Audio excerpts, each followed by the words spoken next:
കനത്ത മഴ തുടരുന്നു. 3 ജില്ലകളിലെ വിദ്യാഭ്യാസ സ്ഥാപനങ്ങൾക്ക് ഇന്നിതാ അവധി പ്രഖ്യാപിച്ചു.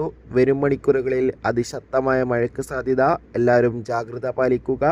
അതിൻ്റെ ഏറ്റവും പുതിയ അപ്ഡേഷനാണെന്നൊരു വീഡിയോ ഭാഗത്തെ വീഡിയോയിൽ മുൻപ് വീഡിയോ ലൈക്ക് ചെയ്യുക, ചാനൽ സബ്സ്ക്രൈബ് ചെയ്യാൻ വേണ്ടി ശ്രമിക്കുക.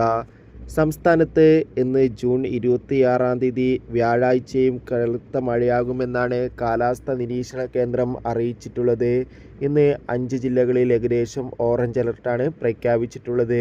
അതോടൊപ്പം തന്നെ ഇപ്പോഴിതാ 3 ജില്ലകളിൽ വിദ്യാഭ്യാസ സ്ഥാപനങ്ങൾക്ക് അവധി പ്രഖ്യാപിച്ചിട്ടുണ്ട്. ഇടുക്കി, വയനാട്, തൃശ്ശൂർ തുടങ്ങിയ 3 ജില്ലകളിലെ പ്രൊഫഷണൽ കോളേജ് ഉൾപ്പെടെ എല്ലാ വിദ്യാഭ്യാസ സ്ഥാപനങ്ങൾക്കും ജില്ലാ കളക്ടർമാർ അവധി പ്രഖ്യാപിച്ചിട്ടുണ്ട്. ഈ 3 ജില്ലകളിലും ഇന്ന് ഓറഞ്ച് അലർട്ടാണ്. കൂടാതെ മലപ്പുറം, കാസർഗോഡ് ജില്ലകളിലും ഓറഞ്ച് അലർട്ടായിരിക്കും. വരും മണിക്കൂറുകളിൽ ശക്തമായ മഴയ്ക്ക് സാധ്യതയുണ്ടെന്ന് കാലാവസ്ഥാ നിരീക്ഷണ കേന്ദ്രം അറിയിച്ചിട്ടുണ്ട്.